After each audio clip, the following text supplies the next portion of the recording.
کہ ہسبینڈ اگر اپنے سسرال آئے، ہسبینڈ سے مراد داماد کی بات کر رہا ہوں، تو کیا ضروری ہے کہ اس پر جو اس کی وہی خاطر تواضع اسی طریقے سے کی جانی چاہیے جیسے کوئی آسمانی اوتار آپ کے پاس اترا ہے؟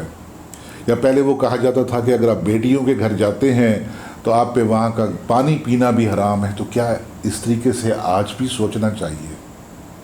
یہ وہ ساری باتیں ہیں جو باعث فساد ہیں اور رشتوں کو کمزور کر رہی ہیں۔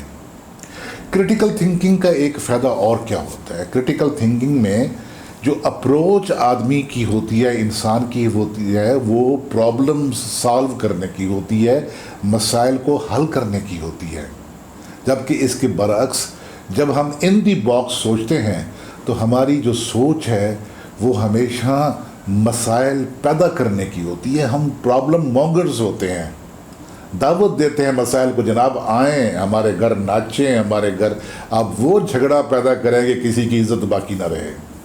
تو بات پھر آ جاتی ہے سوچ کی۔ وہ جو تھا نا کہ ساس اپنی بہو پہ ہر صورت حکم چلائے گی، جو ہسبینڈ ہے وہ اگر اپنی بیوی کے لیے کوئی چیز باہر سے کھانے پینے کی لے کر آ رہا ہے جوائنٹ فیملی سسٹم میں، تو وہ ضروری ہے کہ سب کے لیے لے کر آئے؟ کیا ضروری ہے کہ اگر وہ سب کے لیے لینے کی سکت نہیں رکھتا تو وہ یا تو لے کر نہ آئے، اور اگر لے کر آئے تو پھر چھپ چھپا کر اندر لے جائے اور بیوی کو کھلائے؟ کیا یہ ضروری ہے؟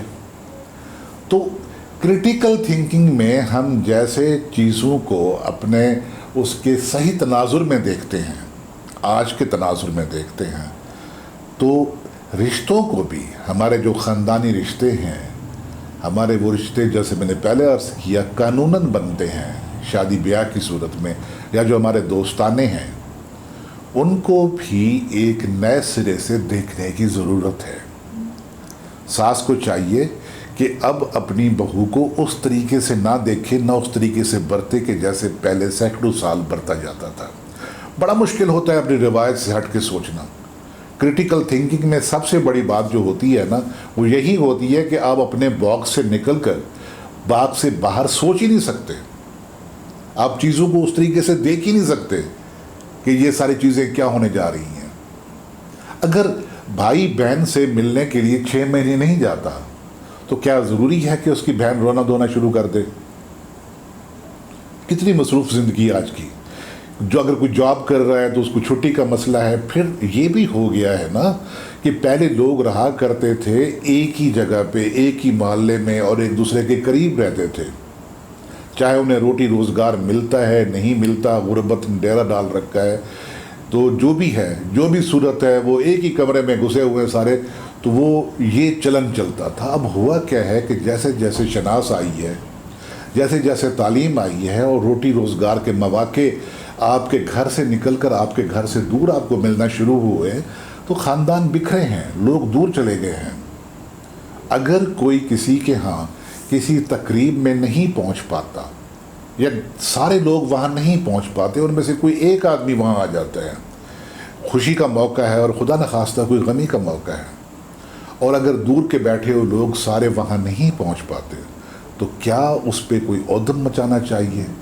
کیا اس پہ آپ خط تنسیق پھیر دیں تمام رشتوں پر؟ یہ نہیں ہونا چاہیے۔ اگر بھائی بھائی سے 2 سال کے بعد 3 سال کے بعد ملتے ہیں، ایک بھائی پاکستان میں ہے، ایک بھائی پاکستان سے باہر ہے، اور اگر بھائی باہر سے آیا ہے تو ضروری ہے کہ پہلے وہ بھائی کے گھر جائے، وہ اپنی بیوی کے پاس جائے گا، بچوں کے پاس جائے گا، اس کے بعد کہیں بھائی کی باری آتی ہے۔ تو کیا ہمیں یہ اسی طریقے سے سوچتے رہنا چاہیے اور اس پہ جھگڑے پیدا کرتے رہنا چاہیے؟ یہ ساری کی ساری باتیں اب مسائل پیدا کرنے کے زمرے میں آتی ہیں۔ ہمارے خاندانی رنجشیں کیوں بڑھتی ہیں؟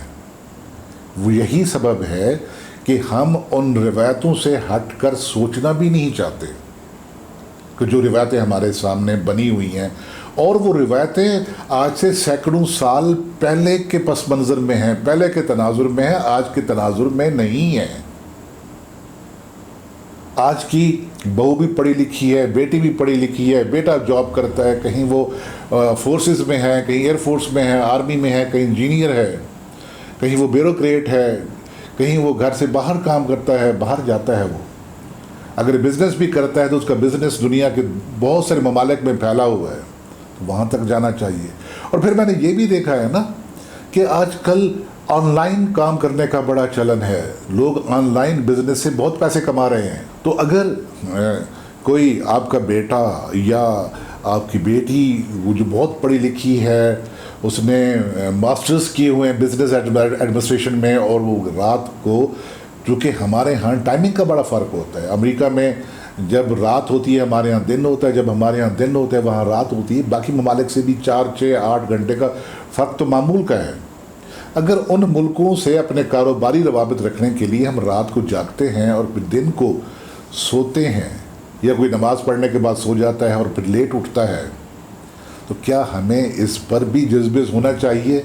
کیا ہمیں اس پر بھی فساد مچانا چاہیے؟ بھی وہ زمانہ گیا جب آپ جا کر اپنی ہٹی کھولتے تھے لونی تیلی کی، اور وہاں بیٹھ کر آپ اپنے سودا سلف بیچ کر گھر آ جایا کرتے تھے شام ڈھلے۔ اب وہ باتیں نہیں رہی۔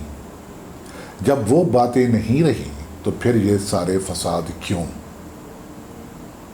ان دی باکس سوچنے کی بجائے، وہ جو ان باکس ہے اس کو توڑیے، اسے باہر نکل کر دیکھیے، اپنے آپ سے، اپنی خود غرضی کی انک سے باہر نکل کر دیکھیے کہ لوگ آپ کے بارے میں کیا سوچتے ہیں، لوگوں کی آپ سے توقعات کیا ہیں، لوگ آپ سے کیسا برتاؤ چاہتے ہیں۔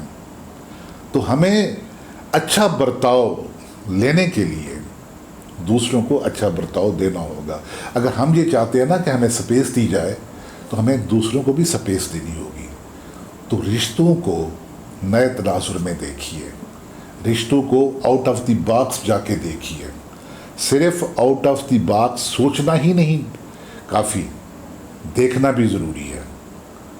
تو ناظرین، یہ تھی ہماری آج کی گفتگو کرٹیکل تھنکنگ کے بارے میں کہ ہم نے اب اس کے تناظر میں، اس کے پس منظر میں ہم نے اپنے خاندانی رشتوں کو، روابط کو کیسے دیکھنا ہے۔